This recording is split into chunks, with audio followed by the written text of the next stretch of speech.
मेरा हौसला अफजाई कर रहे हैं मेरे अग्रज और अनुज प्यारे साथी। प्रेमचंद्र जयंती है। प्रेमचंद्र हमारे पाठ्यक्रम में है। प्रेमचंद्र इसलिए भी महत्वपूर्ण है कि यदि उत्तर भारत के जनजीवन से आपको सीधा साक्षात्कार करना हो तो प्रेमचंद्र का साहित्य उसमें मार्गदर्शक की भूमिका अदा करता है। जिस प्रेमचंद्र को हम प्रेमचंद्र के नाम से जानते हैं उसकी नामावली पर यदि हम गौर करें तो देखिए जिस व्यक्ति को हम प्रेमचंद्र के नाम से पुकारते हैं उनके बचपन का नाम धनपत राय था। जब ये जन्म हुए तो हमारे भारतीय परंपरा में एक ऐसा विमर्श चलता है कि किसी के घर में किसी संतान का आगमन होता है तो उसके माता पिता ये सोचते हैं कि धन का आगमन होता है। तो कुछ आलोचकों का कहना है कि धन के प्रयोजन को मद्देनजर रखते हुए इनका नाम धनपत राय रखा।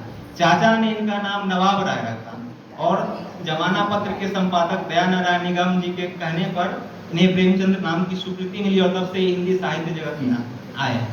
प्रेमचंद्र के रचना संसार की बात करें तो प्रेमचंद्र जब रचना में आते हैं उस समय के राजनीतिक फलक पर आप देखें तो स्वदेशी आंदोलन का दौर था, रविंद्रनाथ टैगोर, बाल गंगाधर तिलक इत्यादि राजनीति में सक्रिय थे, तो उसका प्रभाव भी प्रेमचंद्र की रचना पर देख सकते हैं।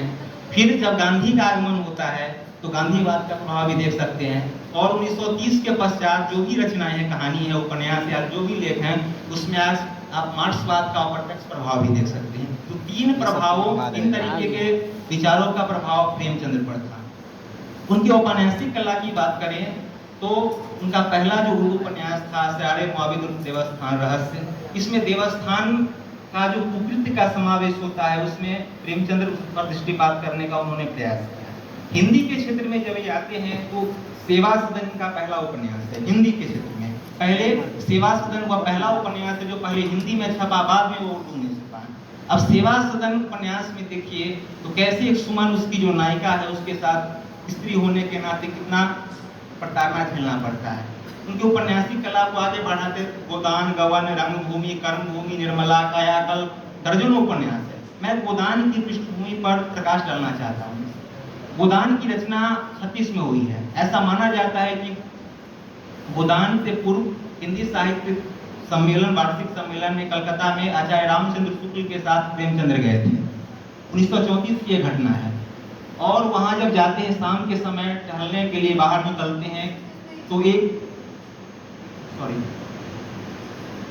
तो गोदान की पृष्ठभूमि में किसान का चित्रण है। मैं कफन कहानी का पृष्ठभूमि यहाँ बोलने लगा था, आपसे क्षमा प्रार्थी हूँ।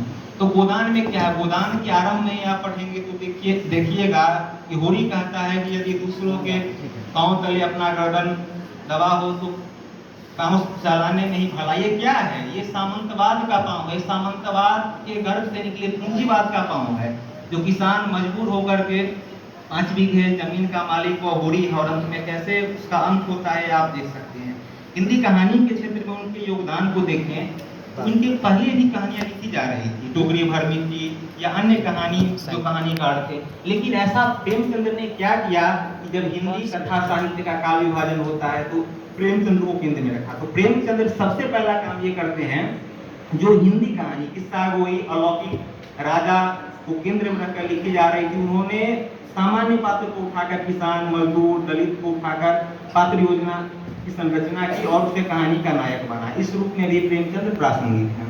उनकी कहानी को देखें, उदाहरण कफन कहानी। मैं अब से थोड़ी देर पूर्व जिसकी चर्चा कर रहा था कि जब ये हिंदी साहित्य सम्मेलन के वार्षिक अधिवेशन में कलकत्ता जाते हैं और रामचंद्र शुक्ल के साथ शाम में टहलते हैं तो एक भिखारी उनके पास आती है। उस भिखारी के हाथ में छोटा बच्चा मरा हुआ रहता है तो भीख मांगती है। रामचंद्र शुक्ल कुछ रुपए दे देते हैं तो प्रेमचंद्र के पास आती है तो प्रेमचंद्र कहते हैं कि नहीं हम 2 आदमी साथ हैं, हम दे दिए हो गया।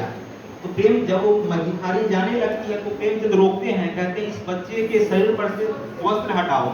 नहीं भिखारी हटाना चाहती है लेकिन प्रेमचंद्र के दबाव देने के कारण वो वस्त्र हटाया जाता है। तो बच्चा 2 दिन पहले मर चुका था।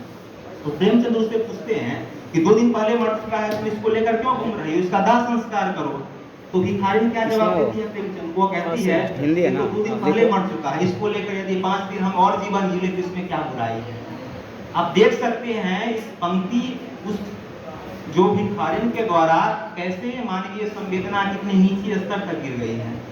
तो प्रेमचंद्र अपने कहानी के माध्यम से, उपन्यास के माध्यम से हिंदी कथा साहित्य में जाने माने गए। ऐसा नहीं है कि उन्होंने सिर्फ कहानी और उपन्यास ही लिखा है, उनके लिए कि पत्रकारिता को भी उन्होंने समृद्ध किया, हंस, जागरण, माधुरी और अन्य कई पत्रों का उन्होंने संपादन किया है।